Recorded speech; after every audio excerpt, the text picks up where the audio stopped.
E no episódio de hoje nós vamos conversar com a vereadora Sargento Tânia Guerreiro. Tudo bem, Tânia? Tudo bem, Pedro. Tânia, eu queria começar aqui a nossa conversa falando um pouco de antes ainda da política. Quero entender um pouco como foi a ida para a PM, virar policial. Isso já foi uma decisão de adolescência, jovem? Como é que isso foi surgindo na sua vida? Eu já nasci querendo ser militar. Eu acho que minha mãe nunca falou, mas acho que as minhas primeiras palavras foi militar. O meu primeiro gesto foi continência. Eu amo ser militar. E naquele tempo, eu sou do interior do Paraná, né? Aquele tempo não havia policiais da PM. Mas era um sonho, assim. Eu queria muito servir o exército, eu queria muito ser policial. Aí, eu sou de uma família libanesa. Eu sou de Sapopema, interior do estado. Minha família é muito grande lá. E com 16 anos eu arrumei minha mala e falei, vou estudar. E saí para estudar e depois estudei 3 anos em Ibaiti. Aí um dia assistindo televisão, eu vi que a Polícia Militar do Paraná havia aberto vaga para policiais femininas. Eu não tive dúvida. Eu nem participei da minha formatura. Eu concluí as provas, peguei minha mala e vim para Curitiba sem conhecer, sem saber. Emprestei um lugar para ficar e meu pai me deu dinheiro porque eu não tinha, né? Não havia trabalhado, não estava trabalhando ainda, só estudando. E eu vim, entrei para... achei o local onde fazia inscrição. Em paralelo, eu fiz vestibular em Ponta Grossa. Passei no vestibular em Ponta Grossa, mas eu havia sido aprovada na PM. Não tive dúvidas e não me arrependo de nada. Entrei para a PM, sofri bastante porque era um regime que eu não conhecia. A gente vem de uma família que não tem militares, eu sou a única militar da minha família. E então, para eu me adaptar foi bem complicado, mas amei. Eu me lembro que na época demorava-se 2 meses para receber o salário. E quando eles disseram, olha, o salário já está disponível, eu falei, eu não acredito, ainda pagam para eu estar aqui, ainda estão pagando meu sonho. Então foi uma coisa assim, eu sou maravilhada com a polícia, eu sou maravilhada com o que eu faço. E eu te digo que se eu voltasse atrás, eu não faria nada diferente, nada. Eu faria tudo exatamente como eu fiz. Assim, é paixão, é pele, sabe? É o respirar. Qual que é a motivação para ser policial? É um pouco desse senso de justiça? É uma ideia de mudança? O que foi, você acha que mexeu com você assim para ter essa certeza tão grande de que é o que você queria? Olha, é sonho mesmo, é vontade de fazer a diferença. Chega de mesmice, sabe? Chega por exemplo, de ficar lá fazendo a mesma coisa. Não, eu quero mais, eu quero abrir fronteiras, eu quero passar para o outro lado, eu quero fazer a diferença. E eu vim fazendo a diferença aqui, porque chegando na PM, fiz todos os testes, passei, como eu disse, e fui para a academia de polícia, e de lá eu fui direto para o serviço de inteligência, que também não tinha mulheres, né? Eu fiquei lá 20 anos no serviço de inteligência. Eu fui a primeira mulher do serviço de inteligência do Paraná. E depois nós recrutamos e preparamos outras policiais para trabalhar com a gente, né? Então, nós fomos abrindo, né? Abrindo caminho para as outras. E eu fui convidada para trabalhar na Interpol, para reuniões da Interpol. Fui para Budapeste, na Hungria. Ficamos lá e depois para Ottawa, no Canadá. E ali no serviço de inteligência, eu passei 20 anos fazendo a diferença. Fazendo o que nunca a polícia havia feito. Nós trouxemos a novidade do querer mais. Do querer mais. Não só aquele policiamento ostensivo, fardado, repressivo. Não. Nós fizemos a diferença. Porque na época começou a desaparecer crianças do Paraná. Muitas crianças. Isso foi em 91, 92. Aí eu já era sargento, havia feito curso de sargento. Eu cheguei na PM e não fiquei paradinha. Eu fui correndo atrás de mais. Eu queria ser cabo, eu queria ser sargento, eu queria voltar para a academia de polícia. E a academia de polícia é para os fortes. Não que eu seja forte, mas eu tiro força da onde não existe. Se não tem, fabrico.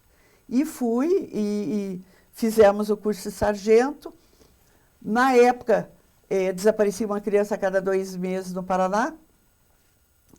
E logo desapareceu o Guilherme Caramesa, entre outras crianças. E nós começamos a trabalhar com isso. E a mãe dele criou o Movimento Nacional em Defesa da Criança Desaparecida e Vitimizada, a qual nós fizemos parte. E viajamos até para outros países e fazer investigação. E a nível de Brasil também. Uhum. Partindo desse trabalho que foi criado o CICRID. Depois do nosso trabalho é que foi criado daí a Delegacia Especializada de Criança Desaparecida do Paraná. Quero falar sobre todos esses pontos, aí, principalmente a ideia de sair a realidade fora do Brasil também, né, fazer esse comparativo, mas primeiro ainda continuando nesse início, você falou que teve uma realidade ali, um choque de realidade inicial, Sim. né? Queria que você contasse um pouco, até para se tiver alguém nos acompanhando que tem essa vontade, tem esse sonho de se tornar policial, qual que é a realidade que vai encontrar ali nessa formação, nesse trabalho, até conseguir atingir esse objetivo? Então, fácil, eu garanto para você que não foi, e acredito que não seja até agora, para as que estão entrando aí. Mas o que é fácil não tem muito valor. Então, tem que ser difícil para você valorizar. Eu tenho um tema comigo, o que a vida não me dá, eu tomo. Então, foi difícil? Foi, mas não foi impossível. Eu não morri por causa disso. A adaptação do pessoal masculino, da polícia militar, né? Aquela polícia militar onde centenária e só tinha homens. Era preparada para homens, mas tiveram que se adaptar a nós. E nós chegamos e fizemos história. Não foi só eu, sargento Tânia Guerreiro. Teve muitas mulheres, muitas coronéis que chegaram ao posto superior, chegaram ao comando. Nós tivemos uma última, aí uma mulher, a primeira mulher que chegou ao comando da Polícia Militar. Então, assim como eu tive dificuldade, elas também tiveram. Dificuldade em todos os sentidos, na adaptação na Academia Policial Militar do Guatupê, que até então era só, os integrantes eram só homens, e dali para os exercícios militares. De nós era cobrado exatamente o que era cobrado nós éramos policiais militares. Não interessa se você menstrua uma vez por mês ou se você não tem cólica. Não interessa. Você é militar e é superior ao tempo. Você podia estar com cólica, mas estava na chuva fazendo exercício físico. Não interessa. A partir do momento que você resolveu, decidiu entrar naquele mundo, você tem que se adaptar a tudo que eles te oferecem. E nós, daí, por ter que se adaptar a eles, nós fomos criando resistência. Então, nós fizemos, por exemplo, um teste de sobrevivência na selva. A princípio, no meu curso de cabo, foi 46 quilômetros a pé, com o FAO nas costas, que quando você sai pesa 4,5 kg. Dali, 20 quilômetros, ele já está dobrando o peso dele. Farda, coturno, mochila, cantil. nada é diferente dos homens. E no meu curso de sargento, a marcha foi de 70 quilômetros. 70 quilômetros a pé, subindo a Serra do Mar, no meio de trilhas, onde tem cobras e outros bichos peçonhentos. Você chegou a presenciar alguma dificuldade diretamente ligada a estar crescendo em cargos, em funções por ser mulher? Não. Não? Não. Porque a polícia, quando abriu as portas para nós, elas sabiam que nós ia chegar e tomar conta. Porque nós somos mais detalhistas que os homens.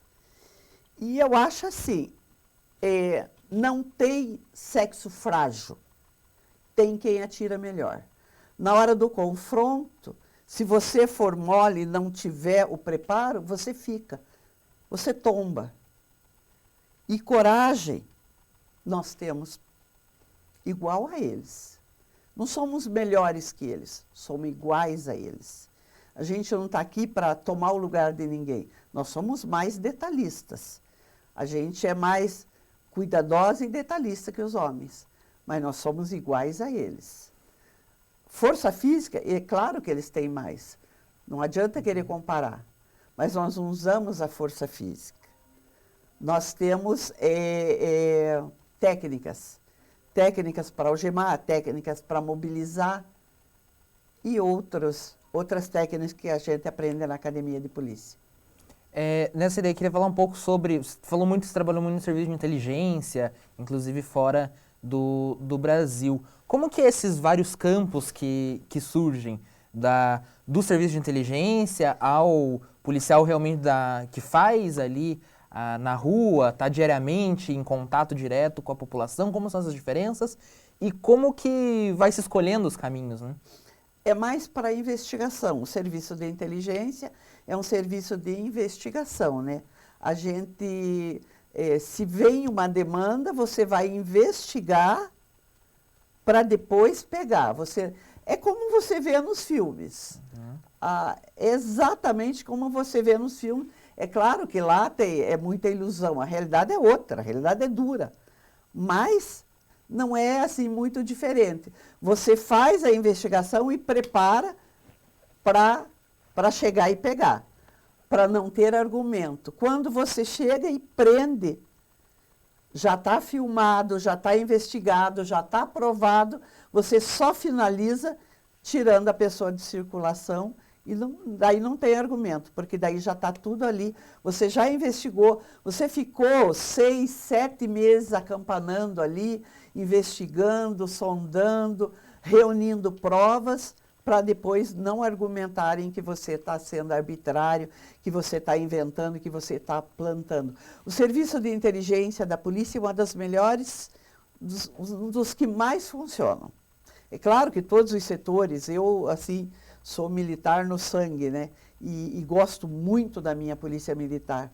Respeito bastante e sei que tudo que tem ali funciona.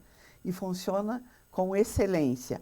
Mas o serviço de inteligência veio para derrubar o crime organizado, para fazer investigação. E o lado de lá não tem argumento, porque quando cai para ficar. Você falou muito sobre tudo que tem na polícia funciona. Porém, mesmo com a polícia exercendo um trabalho que é essencial, né, uma palavra aí que a gente está bem acostumado agora a falar com essa questão de pandemia, é um trabalho que você não pode não ter. A gente pode até observar locais em que tem greve, o caos que vira Sim. a cidade, mas você sente que existe certa rejeição, pelo menos de algum grupo da população, ao trabalho da polícia? Porque tem muito ainda essa coisa, vamos desmilitarizar a polícia e coisas do tipo. Como que você enxerga isso? Quem fala em agora eu não consigo falar. É porque não entende. E quem não gosta de polícia é bandido. Porque o cara que é certo, o cara que faz o negócio certo, não tem por que não gostar de uma instituição que só protege, só serve e protege. Nosso lema é servir e proteger. Não gosta de nós, é bandido. Por que não gostar da polícia? Que só está ali para cuidar. Alguma coisa de errado tem. Então, isso é importante também de falar, porque realmente tem, né? Claro que tem. Esses grupos aí que contrários à política. Mas nós não estamos nem um pouquinho preocupados com eles. Nós estamos preocupados com quem gosta de nós. Porque a gente está aqui para trabalhar. Não é para vestir farda e ser manequim. Não, é para proteger a população e proteger, muitas vezes, quem nem merece. Jesus Cristo não morreu por quem não merece? Não que nós queremos a comparação com ele. Não é isso. Mas nós fazemos um trabalho, a gente protege quem a gente nunca viu. Você vai em uma ocorrência, você não sabe quem que você está defendendo ali. Você está defendendo, você está cumprindo o teu papel. Às vezes aquela pessoa não interessa. Você está fazendo o que você veio para fazer e acabou. Então, se a pessoa não gosta da PM, bom sujeito não é, com certeza. Você teve experiências fora do Brasil, né? Até já citou aqui algumas. Como que você avalia a comparação? Em que nível estamos a polícia brasileira com as outras experiências que você teve, outros espaços que você pôde observar? Cada um tem uma realidade, né? A nossa realidade é outra, é diferente deles. Por exemplo, o trabalho quando eu estive com o pessoal da Interpol, eram 40 países do mundo. Cada um vive uma realidade, né? Agora, eu te digo de cadeira, eu viajo muito para outros lugares, de férias ou fazendo palestra, trabalho, e eu te digo que nós moramos no melhor país do mundo, eu não trocaria meu país por país nenhum. A única coisa, assim, que eu acho que nós precisamos dar uma melhorada aqui é na legislação nossa. Por exemplo, a área que eu trabalho, que é pedofilia, pedofilia não está tipificada no Código Penal como crime. E é uma das grandes lutas minha, para a tipificação de pedofilia no Código Penal com a pena máxima. E até agora eu não consegui. Então, nós precisamos mudar algumas coisas? Precisamos. Mas se você analisar a tua vida, a tua casa, quanta coisa você precisa reformar dentro da tua casa? Quanta coisa nós não precisamos melhorar?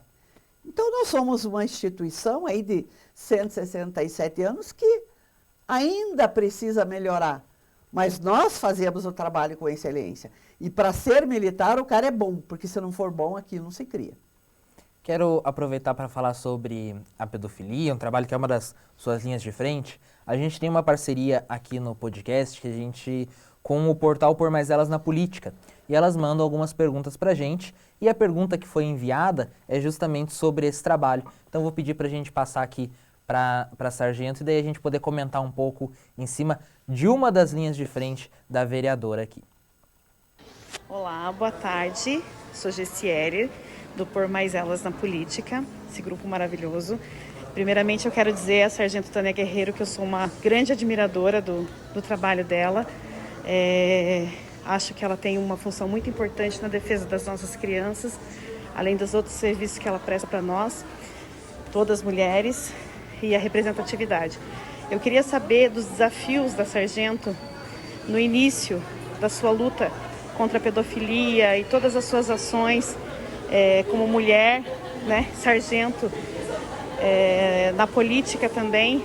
Quais foram os maiores desafios e as maiores gratificações de tudo isso? Veja, os desafios foram muitos, mas eu não escolhi, eu fui escolhida. E a partir do momento que eu fui escolhida, como boa militar, eis-me aqui. Estou aqui para trabalhar. É muito bom você trabalhar com isso, porque eu sou a única PM do Brasil que faz isso, a única militar do país. Por ser um trabalho muito árduo, muito triste. No começo foi muito difícil a adaptação, ela perguntou ali, foi difícil a adaptação. Eu sou mãe, né? E você se deparar com uma criança ali esgualepada, arrebentada, e aquele jaguara dizendo que não é culpado, Você tem que contar até 1000 para você manter a cabeça no lugar. Para você fazer a justiça prevalecer. E não aqui, a Tânia é mãe, a Tânia é mulher. A sargento tem que agir algemando o cara e encaminhando para a delegacia da área. Isto, no começo, foi muito triste. Mas Deus me preparou para fazer prevenção. E foi Ele que me preparou, porque eu não teria capacidade nenhuma. Absolutamente nada. Eu fui fazer pós-graduação nesta área, depois de um determinado tempo. Mas a minha pós mesmo é no dia a dia, há 31 anos, trabalhando com pedofilia. E o que é de bom nisso? É eu poder fazer uma capacitação e aquele pai e aquela mãe que me assiste tomar determinados cuidados para que aquele filho que ele tem em casa pequenininho não venha a ser tocado por um jaguara, por um pedófilo. Porque ele se preparou para cuidar. Não é que eu queira ensinar ninguém a educar filho, não é isso. Mas os cuidados a prevenção é o melhor remédio. Em todos os sentidos, né? E o cuidado que você deve ter com teu filho para que ele não seja abusado, em 2 slides eu passo na minha palestra. Agora, para dizer como é que esta criança que está sendo abusada e que não verbaliza e que pede socorro no comportamento, aí são 4, 5 slides.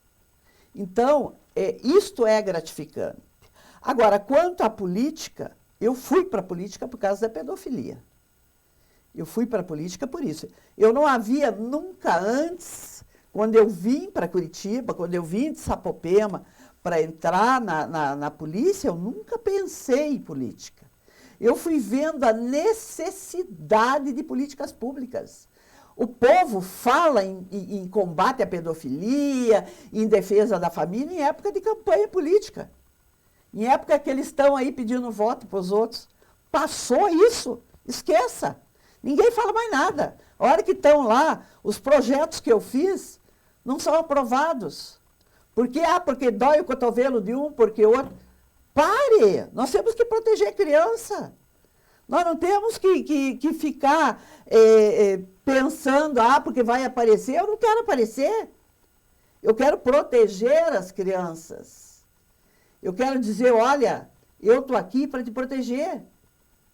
Eu estou aqui para encarcerar esse jaguara que tocou em você. E outra, ao longo desses 30, eu fiquei 35 na polícia.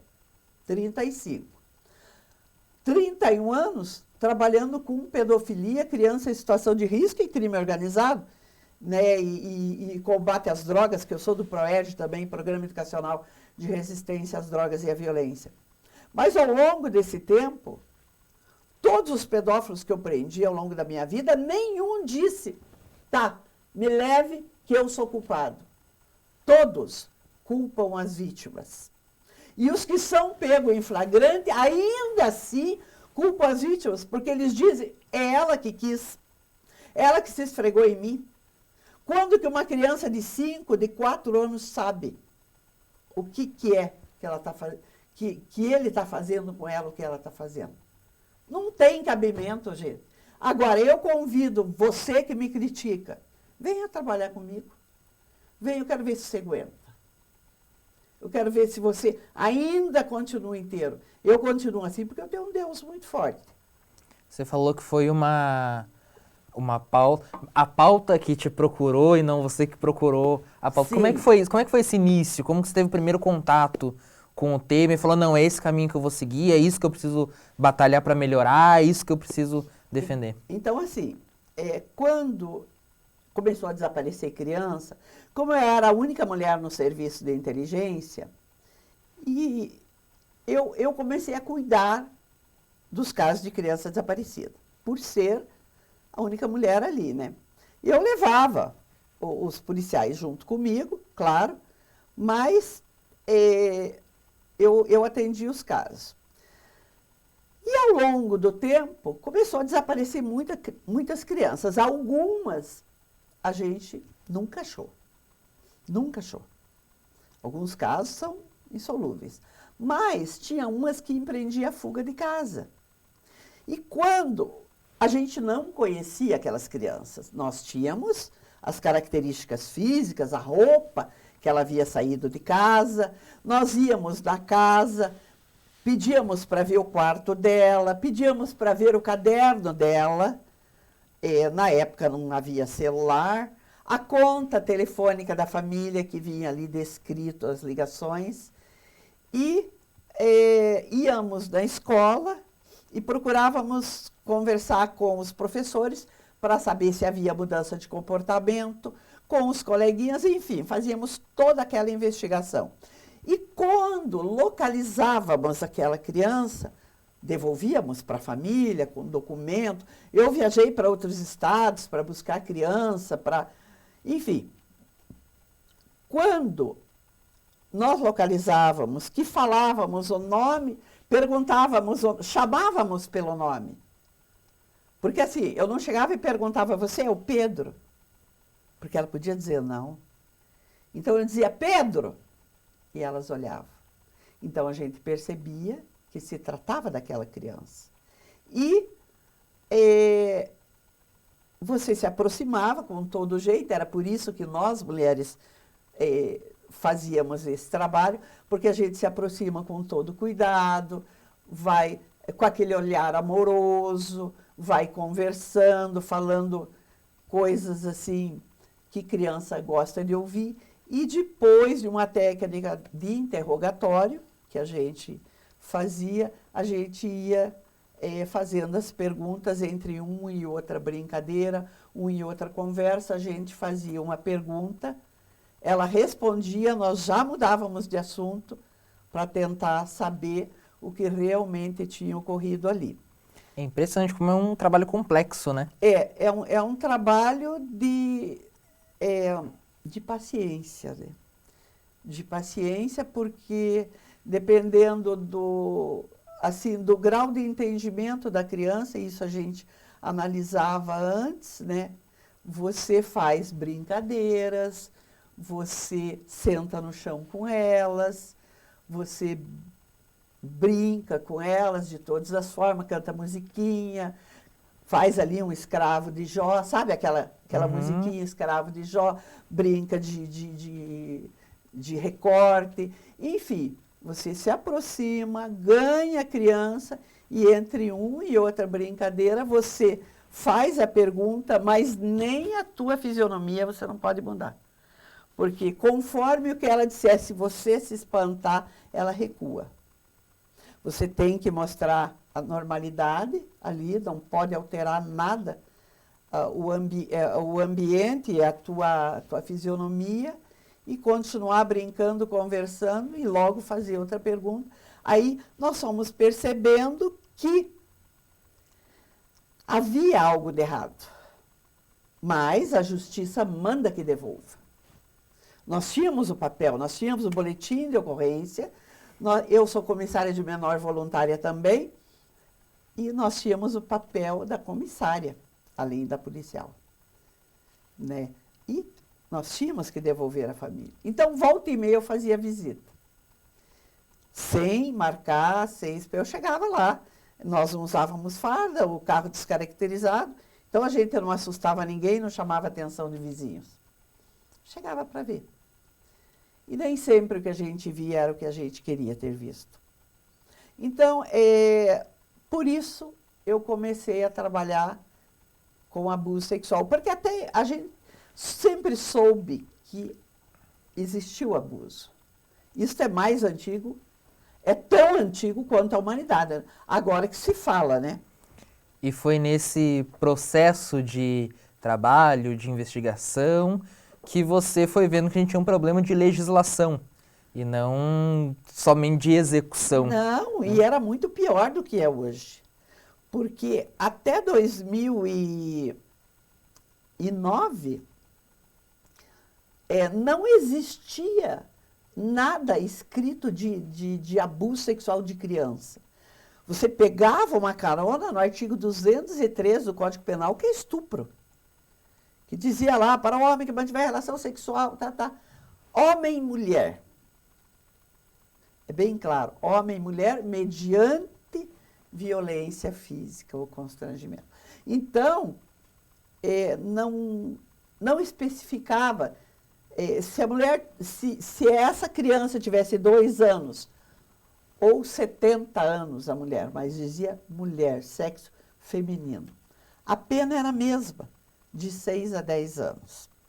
Aí, em 2009, mudou e foi para o 217A.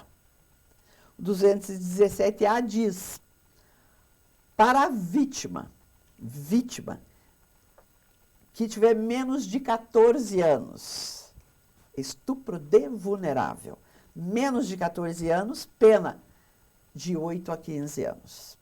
Depois veio em 2013, até aí, a vítima poderia denunciar o seu agressor até que ela tivesse 18 anos, 11 meses e 29 dias. Completou 19 anos, zerou, ele não deve mais nada, como diz por aí, caducou. Caducou, não deve mais nada.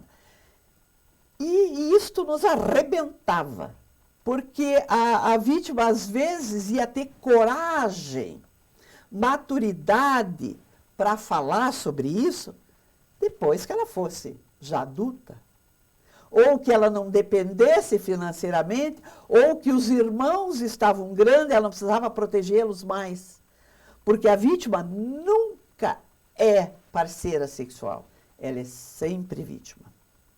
Ela cede muitas vezes, obrigada, para garantir a segurança dos demais irmãos, ou da mãe, ou do resto da família. Então, a partir de 2013, foi criada a Lei Joana Maranhão. Que a Joana foi uma campeã de natação, abusada pelo treinador, e quando, em uma entrevista coletiva, ela contou que havia sido abusada pelo treinador dos 6 aos 9 anos. A mãe dela estava junto, falou o nome e sobrenome do elemento lá, e como a Joana tinha 22 anos na época, se não me falha a memória, 22 anos, ela foi processada por ele. Calúnia, defamação, danos, enfim, um monte de... E aí foi criada a lei baseada na história dela.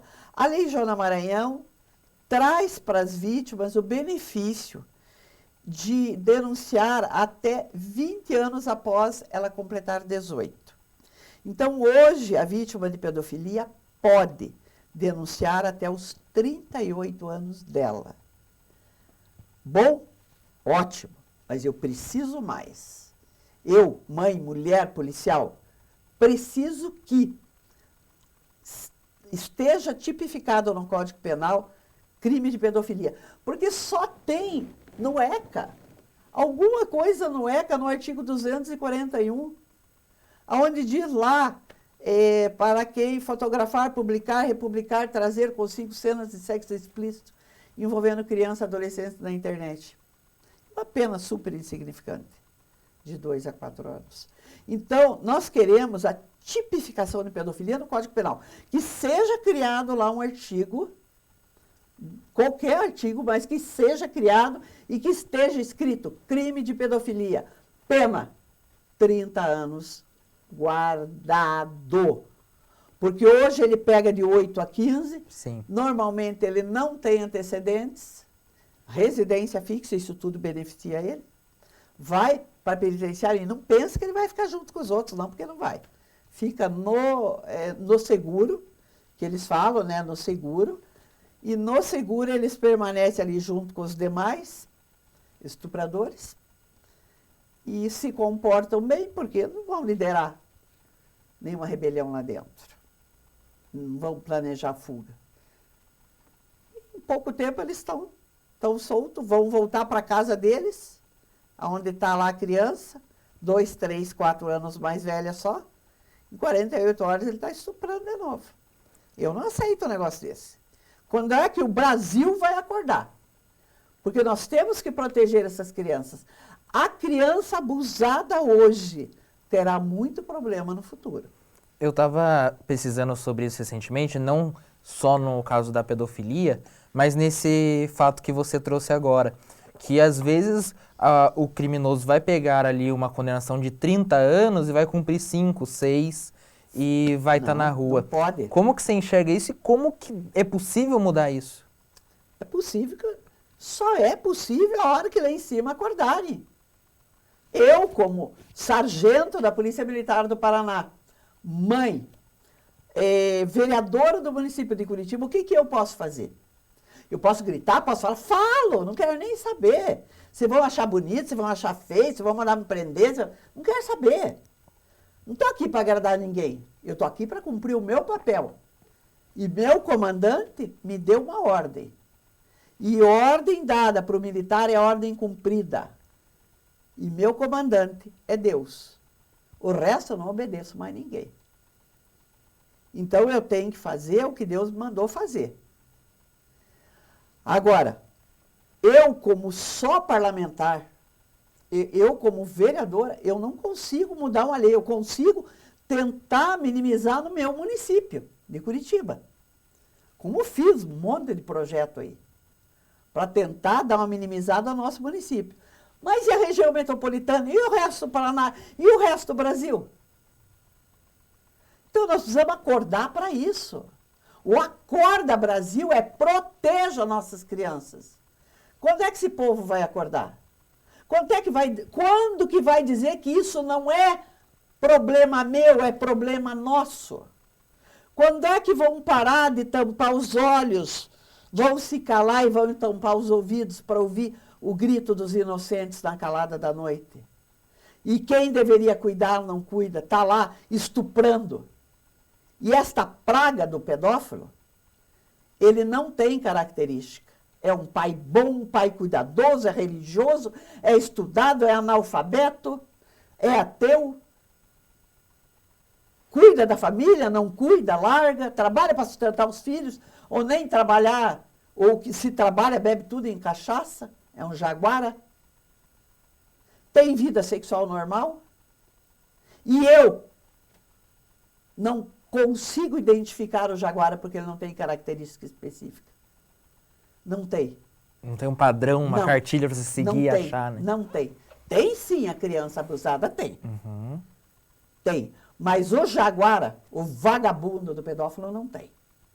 Não tem. Ele é igual a qualquer pessoa que está circulando por aí. Homens e mulheres. É muito difícil trabalhar com isso. É muito difícil. Porque não tem. Por exemplo, você consegue traçar o perfil de um traficante, de um usuário, de um cara que furta, de um cara que rouba.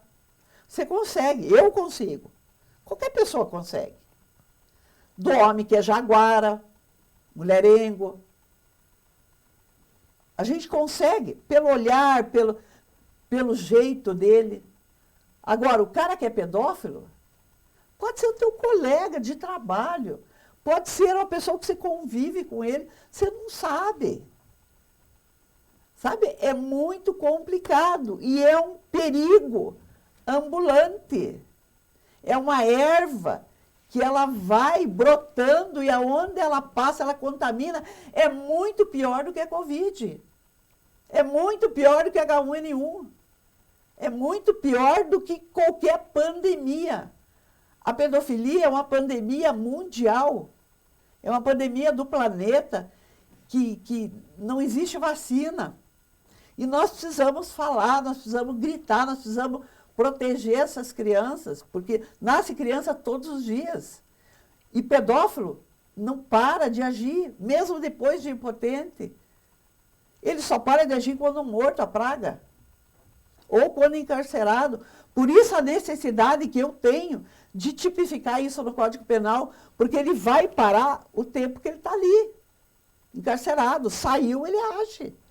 Eu já vi muitos casos que são divulgados bem nessa linha que você falou, que você consegue identificar muitas vezes a vítima antes, e aí você tem ali dezenas de suspeitos em volta, que é muito mais difícil você conseguir saber depois que você encontra o padrão, mudança de comportamento, a reação da criança, mas quem que é a pessoa em volta que é o infrator? é muito difícil saber. Observando bem a criança, você percebe. Como eu te disse, quem vai dizer isso nem é a verbalização dela, ela não precisa falar, mas é o comportamento dela. Por exemplo, se a criança que gostava muito de uma determinada pessoa, assim, porque 90% dos casos é dentro de casa. É com pai, irmão mais velho, mãe, babá, prestador de serviço, avô, padrinho, tio, amigo da família, vizinho, gente ligada à criança. Doméstica ou com ligação doméstica, né? Então, são pessoas que convivem com a criança ali. Então, a forma de você perceber é o comportamento dela quando esta pessoa se aproxima.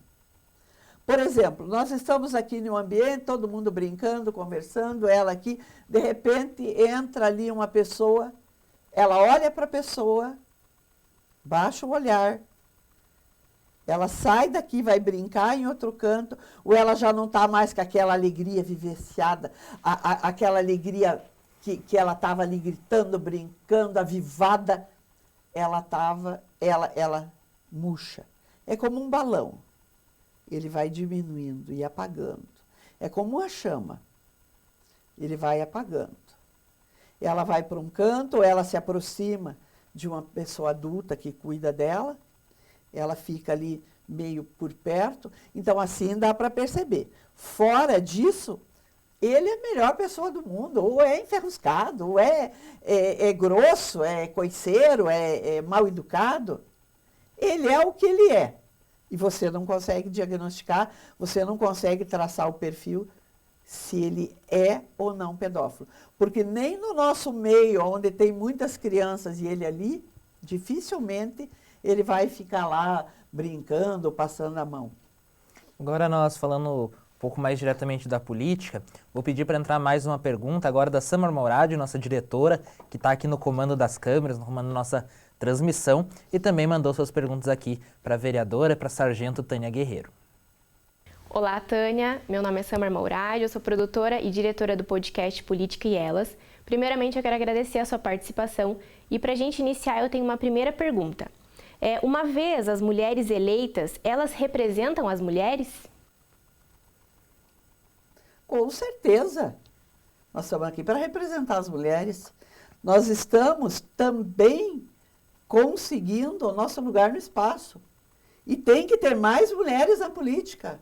Nós temos que dar mais vagas para as mulheres, mais oportunidades. Não, temos que votar mais em mulheres. É claro que você vota em quem você confia, em quem você acredita ali na pauta, em quem, né, mas nós temos que botar mais mulheres na política. Nós temos excelentes mulheres aí na política. Nós temos lá na Câmara Municipal inúmeras mulheres, todas comprometidas, e no governo estadual também, né, as deputadas estaduais, deputadas federais. Então, nós temos que ter mais mulheres na política, sim, para fazer a diferença. Porque, como eu disse, tanto na polícia como na política, nas empresas, nós somos mais cuidadosas, mais detalhistas. Então, nós temos que fazer a diferença e é para isso que nós viemos. Isso que eu ia até comentar, você tem dois focos de representatividade, né? Tanto na polícia quanto agora na política, que são dois espaços que têm as mulheres como minoria. Eu sou a primeira militar na Câmara Municipal de Curitiba, a primeira mulher na Câmara Municipal de Curitiba, né? Tânia, você já falou um pouco sobre isso, citou, eu queria que você falasse agora um pouquinho mais sobre essa questão de a pauta contra a pedofilia, a pauta a favor da família, são pautas que acontecem nas eleições e aí agora você está tendo dificuldade de conseguir aprovar projetos. Queria que você aproveitasse o espaço até para falar um pouco mais sobre os projetos e sobre essas dificuldades que você está encontrando na Câmara de conseguir levá-los para votação e aprovar. Então, como eu disse no início, que a vida não me der, eu tomo. E se as portas se fecharem para mim, eu tiver direito de estar lá dentro, vou meter os dois pés, derrubar a porta e entrar. Não penso que vão me segurar, não, porque uma pauta não passou. Nós protocolamos 14 projetos de lei. Um passou. Os outros nós estamos transformando em sugestão, falamos com o prefeito, graças a Deus o prefeito nos recebeu e acatou a nossa ideia, para você mais ou menos saber. Por exemplo, eu fiz um projeto onde nós íamos capacitar todos os professores do município de Curitiba. A minha vontade é capacitar todo mundo, mas eu sou vereadora em Curitiba. Então, todos os professores do município de Curitiba, nós temos 400 escolas. 400 escolas. Todos os professores, todos os funcionários, todas as tias que servem o lanche, as funcionárias as zeladoras. Por quê? Por que eu fiz esse projeto? Porque eu entendo que o professor é a esperança da criança. A criança é abusada entre 4 paredes dentro de casa. 90% das mães coniventes. Com um parceiro, ou não acredita na filha, ou no filho, porque por pedófilo tanto faz se é menino, se é menina. E quem que vai acudir? Quem que vai denunciar? A zeladora que está ali dando lanche para a criança. A funcionária que está entregando a criança no portão da escola para a pessoa que vem buscar. Se for o pedófilo, o comportamento dela muda. A professora que está ali dando aula, ela conhece aquela criança, ela viu a mudança de comportamento ao longo do tempo, evoluindo gradativamente ali na vida da criança. Nós consideramos a segunda-feira, e após feriado, e agora está vindo aí, né? Passou um feriado aí, o Dia Nacional do Abuso, do comportamento acentuado. Porque ela vai passar o sábado e domingo, segunda e terça, no caso agora, em casa. Quando ela volta, ela está mais triste, mais agressiva, andando com dificuldade, mancando, andando com as pernas entreabertas. Ela está bem mais problemática do que ela estava antes. A criança abusada, por exemplo, ela não vai trazer a lição pronta, não vai participar de trabalhos em grupo, da aula de educação física. E é isso que nós queremos fazer. Nós queremos preparar esse profissional de educação para identificar a criança vítima de pedofilia. Nós temos que fazer uma corrente do bem, nós temos que ter multiplicadores. E como é que nós vamos fazer isso? Capacitando. Na Bíblia está escrito em Oséias, meu povo perece porque lhe falta conhecimento, Oséias 6. Mas está escrito em Atos 8:31, como podereis aprender se ninguém me ensinar? Então, eu estou aqui para ensinar. Se eu tenho esses conhecimentos, eu quero passar. E como eu não consegui passar isso em projeto de lei, recusaram, que diz que inúmeras desculpas que deram. Mas não me interessa, eu não vou me calar. Ninguém vai me calar. Quem vai me calar é Deus. O resto, não quero nem saber. Eu vou fazer essa capacitação. O prefeito liberou, e não só para os professores, como para o pessoal da saúde. Todos, médicos, enfermeiros e agentes de saúde. Guarda municipal. Por quê? Porque a guarda vai atender um chamado. É caso de pedofilia, o que eles têm que fazer? Quanto tempo eles demoram para socorrer essa vítima? Quanto tempo essa vítima vai demorar para ir a óbito? Dependendo do que aconteceu, dependendo da idade da criança. E como nós não podemos estar perguntando para a criança o que aconteceu, nós não temos que fazer isso, não é o nosso papel. Enquanto agente de segurança, nós temos que pegar e ir ao hospital. E dependendo do que aconteceu, ali 15 minutos a criança vai a óbito, porque os órgãos internos dela se rompem. Então, nosso projeto de lei é capacitação. capacitação, esse povo tem que aprender. Então, a guarda vai aprender como atender uma ocorrência, nós vamos capacitá-los. A saúde, aquela criança que vai lá ser atendida, aquela criança que está sempre assada, está sempre com dor no abdômen, está sempre vomitando, com urticárias pelo corpo, com crises de nervo, com crises de comendo compulsivamente ou tendo ausência de apetite, vive assada, vive mancando, com dores. Esse profissional de saúde, aí eu faço isso detalhado, eu mostro o vídeo. A minha palestra é extremamente pesada. Não é para quem tem ouvido veludo. Quem tem ouvido veludo não pode nem assistir. Porque lá você vai ver a realidade, esse mundo cão que é o da pedofilia. Então, preparar esses profissionais para nós, a médio prazo, a curto e a médio prazo, ajudar essas crianças. Sabe? Preparar essas crianças, conselheiros tutelares. Eu não estou dizendo que esses profissionais não sabem o que fazer. Sabem. Mas conhecimento nunca é demais. E nesta área, eu respiro o combate à pedofilia. É o meu amanhecer, o meu anoitecer, o meu dia a dia. Eu atendo casos todos os dias. Sabe? Então eu tenho que passar isso. Eu não posso ficar, eu sei, você não sabe, azar é teu. Não! Só se você não quiser saber, porque eu estou aqui para falar. Né? Então, capacitar pais, sabe? Fazer a palestra para profissionais e trazer a comunidade. Isso aí independe de projeto, eu vou lá e faço, quero ver quem vai me pedir. Isso é aumentando as pessoas preparadas para isso, obviamente você diminui o tempo até você descobrir que está existindo o crime. Lógico, esses profissionais são multiplicadores. E a pedofilia é a raiz, ou é a raiz da maioria dos problemas. É a grande maioria, gente. Uso de droga, prostituição, homicídio, suicídio. Com a droga vem o furto, vem o roubo. Sabe? Mutilação.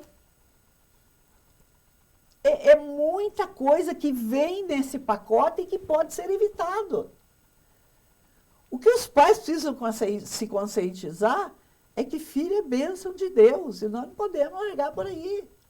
Nós temos que educá-los, nós temos que prepará-los para a vida.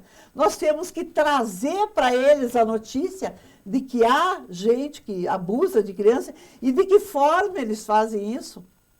Porque o pedófilo, dificilmente o pedófilo doméstico e com ligação doméstica vai estuprar. Ele vai agir de forma lenta, ele vai destruindo por células, arrebentando a criança. Agora, vereadora, nós temos mais uma pergunta da Samar Mourad, vamos colocar aqui, que é a diretora do nosso programa. Quais medidas podem encorajar um aumento na presença feminina na política? Como eu falei, né? Abrir mais vagas para nós. Como nós fizemos na polícia. Na polícia, quando nós entramos, nós éramos minoria. Abriram para experimentar aí 6%. Depois foi para 30%, depois 50%, agora hoje é quem passar. Então, o que tinha que fazer? Não é só uma porcentagem. Tem quem se tem 38 vagas na Câmara Municipal de Curitiba, o partido pode ter 200 candidatos, vai lá, se 100 mulheres se candidatar, 100 mulheres, ué. Se 200 ou 180, tem que parar esse negócio de porcentagem. Quem tiver mais voto. Por quê? Só homem. Por que a maioria homens? Não. Tem que ter mulheres também. Tânia, agora a gente já chegando ao final aqui da nossa conversa, a gente tem um quadro final que a gente pergunta sempre para a nossa convidada, e eu acho que você vai ter bastante coisa ali que você pode até elencar, que é uma realização que você tenha tido, e você pode colocar tanto nesse período de PM, tanto também como vereadora já, e um sonho que você tenha daqui para frente ainda para realizar dentro da esfera política. Dentro da esfera política é a tipificação de pedofilia no Código Penal. Isso eu não abro mão. Eu colho assinaturas desde o ano 2000. Permaneça ou não na política, eu vou continuar. Eu só obedeço a Deus. O resto, pode esquecer. E, claro, a lei, né? Não ando fora da lei. Mas o sonho, o meu sonho, é que todos os pais cuidem melhor dos filhos. É que todos os profissionais saibam como fazer prevenção. Não só identificar a vítima de pedofilia. A partir do momento que identifica a vítima de pedofilia, o negócio já aconteceu. Então, fazer prevenção. E é mais fácil você prevenir do que você identificar quem que é Muito esse criminoso, mais né? fácil. Eu me entristeço quando eu vejo um caso a cada 8 minutos. E isso é 20% só. Eu me entristeço quando toca meu telefone, eu atendo e vejo que é um caso de pedofilia. É sinal que o meu trabalho não deu certo. Mas eu sou uma voz do deserto. Eu enxugo gelo. Eu sou sozinha. Por isso, esta sede de falar, de capacitar, de deixar profissionais prontos para isso. Só que para isso tem que ter saúde mental. Porque senão você pega um caso de pedofilia com um bebê, por exemplo, arrebentado ali pelo pai, com a conivência da mãe, e você pira o cabeção. Você tem que ter cabeça. Você não vai pegar aquele cara e arrebentar no cacete. Não. Você vai pegar ele e encaminhar para a delegacia. Sabe? Você não pode fazer justiça com as próprias mãos. Mas o sonho, como eu disse, é a tipificação de pedofilia no Código Penal. E que todos os profissionais, né, que possam ser multiplicadores passem isso para frente, que os pais cuidem melhor dos filhos. E a outra pergunta eu não me lembro. É a realização, a maior realização que você teve até agora. E aí, geralmente, a gente fala em questão da política, mas como a gente está num caso tão específico, também pode ser dentro da PM. A realização da minha vida é ser mãe, né? Ser militar, são muitos. Militar assim... o militarismo, para mim, é uma coisa assim... que foi uma das melhores coisas que eu fiz da minha vida, é servir a Deus, ser militar, ser mãe e agora na política.